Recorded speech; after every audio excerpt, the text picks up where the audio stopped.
नमस्कार, मेरा नाम गौरव दुबे है और मैं डिजिटल मार्केटिंग कंसल्टेंट और ट्रेनर हूं।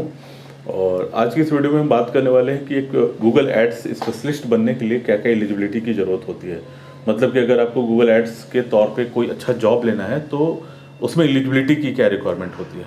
देखिए, सबसे पहली चीज़ है कि आपको गूगल एड्स का अच्छा नॉलेज होना चाहिए। ठीक है, बहुत सारे लोग पूछते भी हैं कि सर क्या सर्टिफिकेशन ज़रूरी है। मैंने पहले भी वीडियो में बताया कि सर्टिफिकेशन बहुत ज़्यादा इंपॉर्टेंट नहीं होता है। हालांकि गूगल एड्स एक ऐसा चीज़ है जहाँ पे लगातार आपको अपडेटेड होने की ज़रूरत होती है। तो अगर आपके पास गूगल एड्स का सर्टिफिकेशन है तब तो वो थोड़ा कारगर होता है आपके लिए। उससे पता लग जाता है कि जो भी नई चीज़ें आई हैं उससे आप अपडेटेड हो, क्योंकि गूगल एड्स सर्टिफिकेट को क्वालिफाई करने के लिए आपको उन चीज़ों से अपडेटेड रहना पड़ता है। और जो भी आपको क्वेश्चन पूछा जाता है उसके सर्टिफिकेशन के लिए, उसमें आपको लेटेस्ट चीज़ें भी पूछी जाती हैं जो इंटीग्रेट की गई हैं या फिर जो ऐड की गई हैं गूगल डैशबोर्ड में।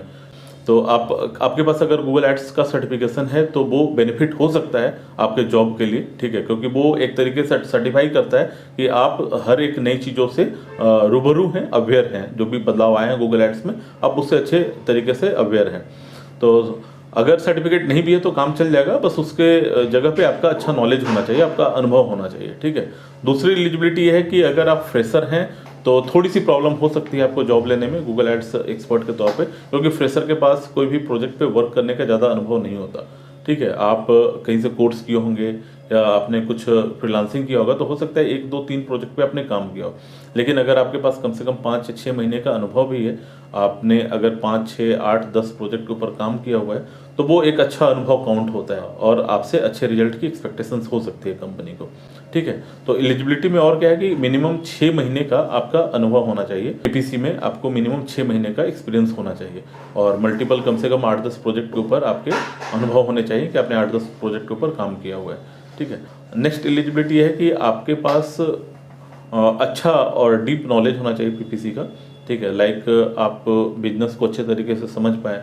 अगर किसी भी कंपनी का पीपीसी रन करना है तो आप उसके बिजनेस को अच्छे तरीके से समझें पहले। ठीक है, उस बिजनेस को समझने के बाद आप उनके लिए प्लान करें कि कौन सा ऑब्जेक्टिव बेस्ट हो सकता है इनके लिए, अगर हम कोई गूगल ऐड बनाना चाहते हैं तो। ठीक है, अगर आपने कोई ऑब्जेक्टिव डिसाइड कर लिया तो फिर आपको पता होना चाहिए कि इस ऑब्जेक्टिव के लिए बेस्ट कैंपेन टाइप कौन सा हो सकता है। ठीक है, और जितने भी इसके डीप पार्ट हैं, कैंपेन टाइप, कीवर्ड्स रिसर्च वगैरह, ठीक है, ऐड कॉपी राइटिंग वगैरह, ठीक है, ये सारी चीज़ों का अच्छा नॉलेज होना चाहिए। अगर आपके पास अच्छा नॉलेज है तो आप एलिजिबल हैं कि आपको अच्छा पीपीसी का जॉब मिल सकता है। ठीक है, और जो मेन और इम्पॉर्टेंट पॉइंट होता है वो होता है परफॉर्मेंस आपका पीपीसी में, क्योंकि पीपीसी एक ऐसा चैनल है जहाँ पे हर रोज क्लाइंट को अपने पैसे, मेहनत के गाढ़े कमाई के पैसे जो होते हैं वो लगातार इन्वेस्ट करते हैं वो, ताकि वो अपने बिजनेस को ग्रो करा पाए। और अगर कोई क्लाइंट आपका लगातार पैसे पे कर रहा है गूगल एड्स अकाउंट में भी और आपके सर्विस चार्ज के लिए भी, तो वो एक्सपेक्ट करता है कि आप उसको अच्छा रिजल्ट प्रोवाइड करें और जितना वो खर्च कर रहा है अपने एडवर्टाइजमेंट के ऊपर उससे ज़्यादा उसका रिवेन्यू जनरेट हो। तो इन चीज़ों को ध्यान में रखते हुए ही आपको परफॉर्मेंस के ऊपर ध्यान देना होता है। लगातार आपको ट्रैकिंग करना पड़ता है कि कहीं आप गलत कीवर्ड से तो नहीं क्लिक किए जा रहे हैं, कहीं फेक क्लिक्स तो आपको नहीं ज़्यादा मिल रहे हैं। तो ये सारी चीज़ों को आपको ऑप्टिमाइज करना पड़ता है लगातार। और जब आप ऑप्टिमाइज कर लेते हैं, कीवर्ड्स वगैरह की ऑप्टिमाइजेशन आपकी हो जाती है, तब आपको अच्छा रिजल्ट मिलना शुरू हो जाता है। ठीक है, और जब इतना अनुभव अगर आपके पास है कि आप इन चीज़ों को ऑप्टिमाइज कर सकते हैं, ठीक है, कीवर्ड्स का अच्छे से रिसर्च कर सकते हैं, निगेटिव कीवर्ड का सिलेक्शन आप अच्छे से कर सकते हैं, बिडिंग स्ट्रेटजी आप अच्छे से चूज कर सकते हैं, ऐड कॉपी आप अट्रैक्टिव लिख सकते हैं जो सीटीआर को इम्प्रूव कर सकता है। ठीक है, तो ये सारी कुछ एलिजिबिलिटी है जिसके कारण आपको अच्छी जॉब मिल सकती है। ठीक है, और आपसे इंटरव्यू में भी यही सारी चीज़ें पूछी जाती हैं कि आप किस तरह से ऑप्टिमाइजेशन करोगे। हालांकि इंटरव्यू में बेसिकली होता क्या है कि आपको एक कंडीशन दे दिया जाता है, एक स्टेज दे दिया जाता है कि ये बिजनेस है, इसके लिए इतना बजट है हमारा पर डे का। ठीक है, आप अपने अकॉर्डिंग कौन से कैंपेन चूज करोगे, क्या आपका ऑब्जेक्टिव होगा। ठीक है, हाँ, बस कंपनी को इतना रिवेन्यू चाहिए। तो बीच का जो प्रोसेस होता है बजट का और रेवेन्यू का, उसके बीच में आप क्या क्या करेंगे वो सारी चीज़ें आपको एक्सप्लेन करनी पड़ती है। और उसके लिए हो सकता है कि कोई टेक्निकल पर्सन उस कंपनी का आपसे प्रैक्टिकल टेस्ट भी ले।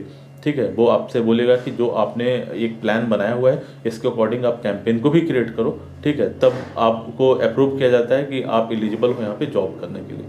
तो मेन आपका प्रैक्टिकल नॉलेज होता है। अगर आपके पास ज़्यादा अनुभव नहीं भी है तो भी आप अपने प्रैक्टिकल नॉलेज के सहारे एक अच्छी जॉब को क्रैक कर सकते हैं और आपको काफ़ी अच्छी सैलरी भी मिल जाएगी उसमें।